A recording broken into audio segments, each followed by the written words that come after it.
एक बार कलकत्ता का एक भक्त अपने गुरु की सुनाई हुई भागवत कथा से इतना मोहित हुआ कि वो हर समय वृंदावन आने की सोचने लगा।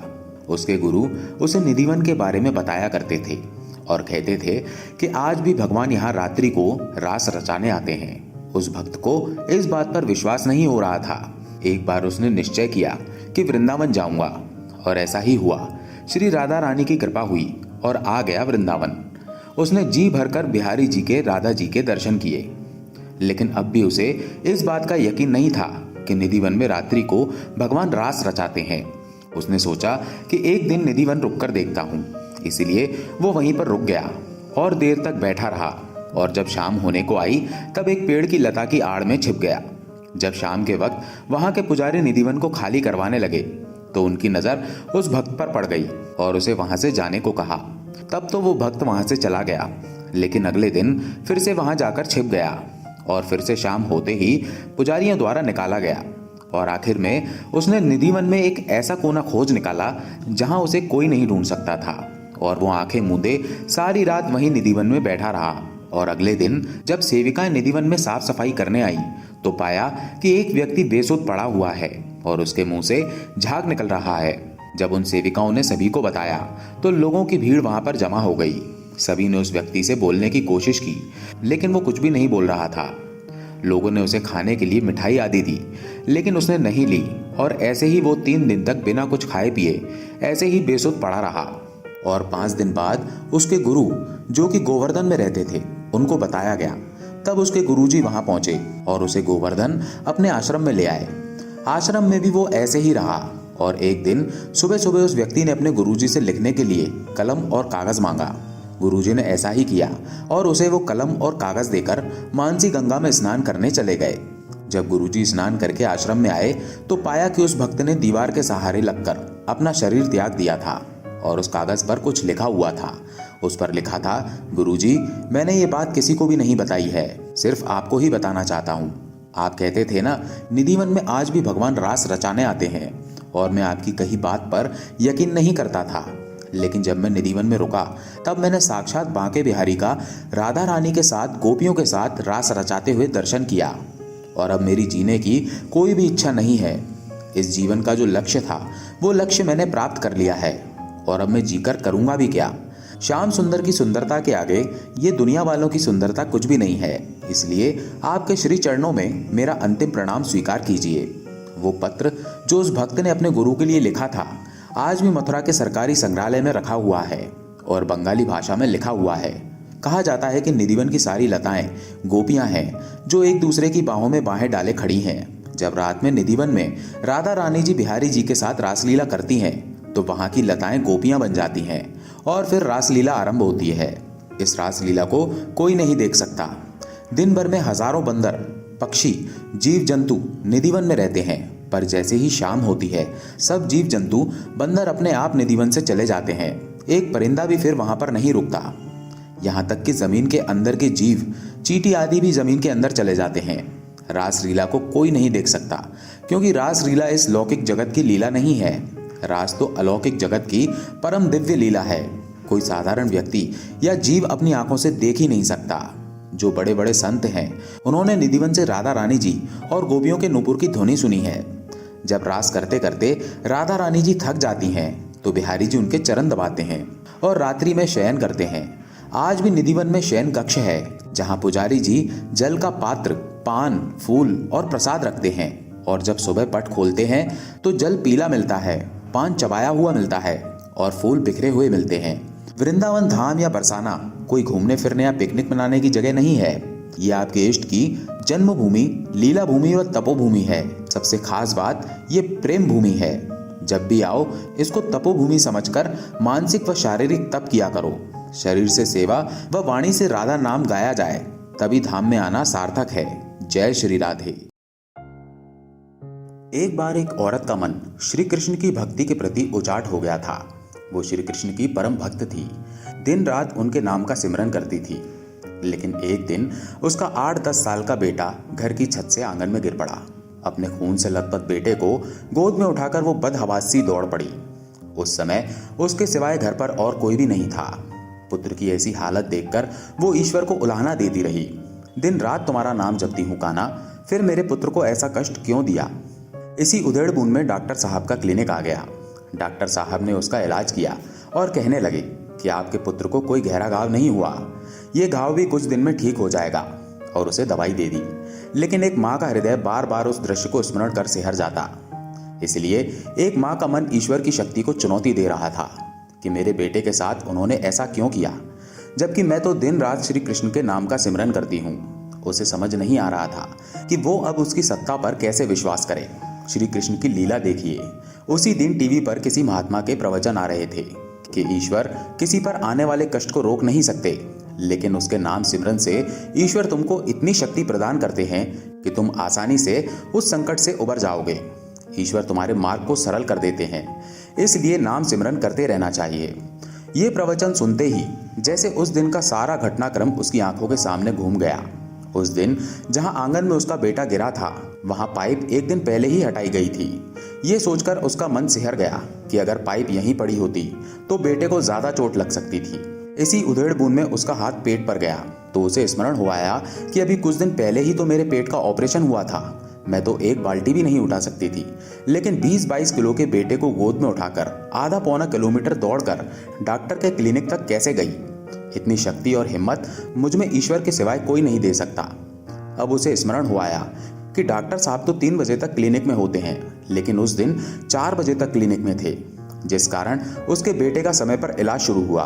क्या पता किसी ईश्वरीय शक्ति ने ही उन्हें रोक रखा हो। इस सारे घटनाक्रम को याद कर उसके मन के सारे संशय दूर हो गए और जल्दी से घर के मंदिर में जाकर श्री कृष्ण को प्रणाम किया और कहने लगी कि कान्हा, मेरे पुत्र की रक्षा करने के लिए तेरा शुक्रिया। और फिर से श्री कृष्ण के नाम का जाप करने लगी। उसे लगा कि श्री कृष्ण का विग्रह मानो मंद मंद मुस्कुरा रहा हो। जय श्री कृष्ण। गोवर्धन बड़ा सुंदर गांव है। गांव के बीच एक मंदिर है जिसमें श्रीनाथ जी महाराज की बड़ी सुंदर मूर्ति विराजमान है। उनके चरणों में नुपुर, गले में मनोहर माला और मस्तक पर मोर मुकुट शोभित हो रहा है। घुंघराले बाल हैं, नेत्रों की बनावट मनोहारिणी है और पीतांबर पहने हुए हैं। मूर्ति में इतनी सुंदरता है कि देखने वालों का मन ही नहीं भरता। मंदिर के पास ही एक गरीब ब्राह्मण का घर था। ब्राह्मण था गरीब, परंतु उसका हृदय भक्ति के रंग में रंगा हुआ था। ब्राह्मणी भी अपने पति और परमात्मा के प्रेम में रत थी। उसका स्वभाव बड़ा ही सरल और मिलनसार था। कभी किसी ने उसके मुख से कड़वा शब्द नहीं सुना था। माता पिता के अनुसार ही अक्सर पुत्र का स्वभाव हुआ करता है। इसी न्याय से ब्राह्मण दंपत्ति का पुत्र गोविंद भी बड़े सुंदर स्वभाव का बालक था। उसकी उम्र 10 वर्ष की थी। गोविंद के शरीर की बनावट इतनी सुंदर थी कि लोग उसे कामदेव का अवतार कहने में भी नहीं सकुचाते थे। गोविंद गांव के बाहर अपने साथी सदानंद और रामदास के साथ खेला करता था। एक दिन खेलते खेलते संध्या हो गई। गोविंद घर लौट रहा था तो उसने मंदिर में आरती की आवाज सुनी। शंख, घंटा, घड़ियाल और झांझ की आवाज सुनकर गोविंद की भी मंदिर जाकर आरती देखने की इच्छा हुई और उसी क्षण वो दौड़कर नाथ जी की आरती देखने के लिए मंदिर में चला गया। नाथ जी के दर्शन कर बालक का मन उन्हीं में रम गया। गोविंद इस बात को नहीं समझ सका कि ये कोई पाषाण की मूर्ति है। उसने प्रत्यक्ष देखा कि एक जीता जाता मनोहर बालक खड़ा हंस रहा है। गोविंद नाथ जी की मधुर मुस्कान पर मोहित हो गया।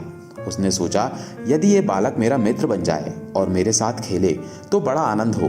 इतने में आरती समाप्त हो गई। लोग अपने अपने घर चले गए। एक गोविंद रह गया जो मंदिर के बाहर अंधेरे में खड़ा नाथ जी की बाट देखता था।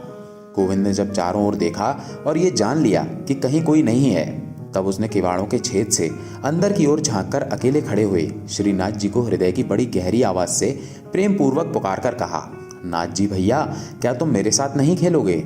मेरा मन तुम्हारे साथ खेलने के लिए बहुत छटपटा रहा है।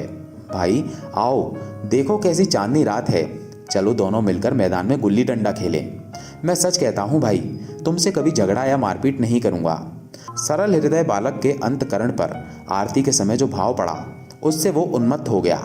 परमात्मा के मधुर और अनंत प्रेम की अमृतमयी मलय वायु से गोविंद प्रेम मग्न होकर मंदिर के अंदर खड़े हुए उस गोविंद को रो रो कर पुकारने लगा।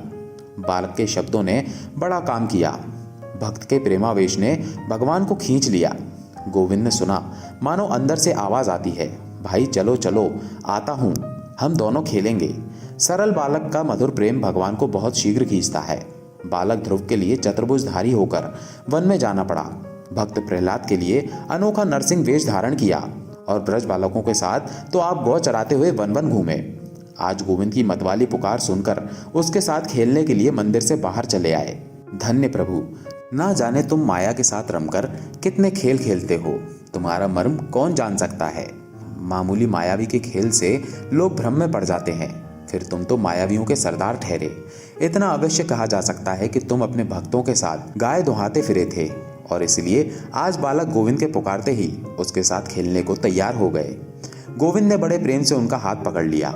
आज गोविंद के आनंद का ठिकाना नहीं है। वो कभी उनके कर कमलों का स्पर्श कर अपने को धन्य मानता है, कभी उनके नुकीले नेत्रों को निहार कर मोहित होता है, तो कभी उनके सुरीले शब्दों को सुनकर फिर सुनना चाहता है। गोविंद के हृदय में आनंद समाता नहीं। बात भी ऐसी है, जगत का समस्त सौंदर्य जिसकी सौंदर्य राशि का एक तुच्छ अंश है, उस अनंत और असीम रूप राशि को प्रत्यक्ष प्राप्त कर ऐसा कौन है जो मंत्रमुग्ध ना हो। नए मित्र को साथ लेकर गोविंद गांव के बाहर आया। चंद्रमा की चांदनी चारों ओर छिटक रही थी। प्रियतम की प्राप्ति से सरोवरों में कुमुदनी हंस रही थी। पुष्पों की अर्ध विकसित कलियों ने अपनी मंद मंद सुगंध से समस्त वन को मधुमेह बना रखा था। मानव प्रकृति अपने नाथ की आराधना करने के लिए सज धजकर भक्तिपूर्ण पुष्पांजलि अर्पण करने के लिए पहले से तैयार थी। ऐसी मनोहर रात्रि में गोविंद नाथ जी को पाकर अपने घर बार और नींद भूख को सर्वदा भूल गया। दोनों मित्र बड़े प्रेम से तरह तरह के खेल खेलने लगे। गोविंद ने कहा था कि मैं झगड़ा या मारपीट नहीं करूंगा, परंतु विनोद प्रिय नाथ जी की माया से मोहित होकर वो इस बात को भूल गया। खेलते खेलते किसी बात को लेकर दोनों मित्र लड़ पड़े। गोविंद ने क्रोध में आकर नाथ जी के गाल पर एक थप्पड़ जमा दिया और बोला कि फिर मुझे कभी रिझाया तो याद रखना, मारते मारते पीठ लाल कर दूंगा। सूर्य, चंद्र और अनल अनिल जिसके भय से अपने अपने काम में लगे रहते हैं, स्वयं देवराज इंद्र जिसके भय से समय पर वृष्टि करने के लिए बाध्य होते हैं, और यमराज जिसके भय से पापियों को भय पहुंचाने में व्यस्त हैं, वही त्रिभुवन नाथ आज नन्हे से बालक भक्त के साथ खेलते हुए उसकी थप्पड़ खाकर भी कुछ नहीं बोलते। धन्य है बाके बिहारी, धन्य है। जय जय श्री राधे। एक भागवत कथा वाचक ने कथा करते समय नंदलाल कन्हैया के सौंदर्य और उनके आभूषणों का बड़ा मनमोहक वर्णन किया। उधर से गुजरता एक चोर भी कथा सुनने बैठ गया था। जब उसने आभूषणों के बारे में सुना तो उसे लालच आ गया। कथा समाप्त होने पर पंडित जी को खूब दक्षिणा मिली, जिसे गठरी बनाकर वो चल दिए। तभी चोर सामने आ गया और पूछने लगा कि ये श्याम मनोहर कृष्ण कहाँ रहते हैं, मुझे उनके घर से गहने चुराने हैं। पंडित जी डर गए और उन्हें अपने सामान का भय हुआ। सो उन्होंने कहा कि उनका पता मेरे झोले में लिखा है, यहाँ अंधेरा है, थोड़ा उजाले में देख के बताऊंगा। चोर तैयार हो गया, उसे जल्दी थी। पंडित ने और चतुराई की, अपना बोझा उसके सिर पर लाद दिया और ऐसे स्थान पर पहुंचकर रुके जहां लोगों की आवाजाही ज़्यादा थी। फिर उन्होंने पोथी खोली, देखने का स्वांग करते रहे, फिर विचार कर बोले, वृंदावन चले जाओ। मुझे जब कृष्ण जी मिले थे तो उन्होंने वृंदावन ही बताया था। चोर पंडित जी से आशीर्वाद लेकर विदा हुआ। रास्ता पूछता भटकता वृंदावन चल पड़ा। रास्ते में उसने बड़ी तकलीफ़ें सही। जहाँ जहाँ भी कन्हैया के मंदिर थे उसमें दर्शन को गया। असल में वो तो उनके आभूषणों को देखने जाता कि आखिर कैसे आभूषण होंगे कन्हैया के पास। आभूषण निहारने में उसने इतने मंदिरों में भगवान की छवि देखी कि उसे खुली आंखों से भी प्रभु नजर आते। रात को मंदिर में ठहर जाता और वहीं कुछ प्रसाद खा लेता। माखन चोर कान्हा भी आभूषण चोर पर रीझ गए। चोर के मन में प्रभु के आभूषणों की कामना ही भाग गई। गोपाल उसे तरह तरह के आभूषण से सजे बालक के रूप में दर्शन देते, लेकिन वो उन्हें नहीं लेता। उसे तो असली गोपाल के आभूषण चाहिए थे। चोर परेशान कि अब कन्हैया के धाम पहुँचे और कन्हैया परेशान कि वो इतनी दूर क्यों जा रहा है, जब मैं राह में ही उसे सारे आभूषण दे रहा हूँ। भगवान को भक्त से प्रेम हुआ तो भक्त के मन में बसा चोरी का भाव अनुराग में बदल गया। चोर गोकुल पहुँच गया। एक स्थान पर नदी किनारे भगवान ने उसे गाय चराते उसी रूप में दर्शन दिया जो उसने मंदिरों में देखी थी। जितनी छवि देखी थी सारी एक एक करके दिखा दी, आभूषणों के साथ। चोर उनके पैरों में गिर पड़ा। प्रभु ने आभूषण उतार कर दिए और बोले, लो तुम इसके लिए व्यर्थ ही इतनी दूर चले आए, मैं तो कब से तुम्हें दे रहा था। चोर बोला, आपको देख लिया तो आभूषणों की चमक फीकी पड़ गई, अब तो आपको ही चुराऊंगा। भगवान हंसे, मुझे चुराकर कहाँ ले जाओगे। चोर बोला, पता नहीं, सोच कर बताता हूँ, लेकिन आभूषण नहीं चाहिए, अब तो मुझे आपकी लालसा है। चोर सोचता रहा, लेकिन कोई स्थान ही न सूझा। उसे चिंता थी कि इतनी मेहनत से वो उन्हें चुरा ले जाए और फिर सुरक्षा न कर पाए तो कोई और चुरा लेगा। उसको उपाय सूझा, जब तक मैं निर्णय नहीं कर लेता कि आपको कहाँ रखूँगा, आप मुझे रोज़ दर्शन देते रहो, जिससे मुझे भरोसा रहे कि मेरी चोरी का सामान सुरक्षित है। प्रभु खूब हंसे और उन्होंने कहा, ठीक है, ऐसा ही होगा, लेकिन तुम्हें कुछ आभूषण तो लेना होगा। चोर ने मना कर दिया। प्रभु रोज़ शाम उसे दर्शन देते और वो अपने गांव लौट आया। आकर पंडित जी को सारी बात बताई। जब यकीन न हुआ तो शाम को जब प्रभु दर्शन देने आए तो उनका एक आभूषण मांगकर दिखाया और साबित कर दिया। पंडित जी बोले, भाई चोर, असली साधु तो तू है। मैं तो कान्हा का नाम लेकर बस कथाएं सुनाकर आजीविका जुटाता रहा, लेकिन तुमने तो उन्हें ही जीत लिया। इसलिए कहते हैं, भोले भाव से ही भगवान मिलते हैं, ना कि छल कपट से। जय श्री कृष्णा।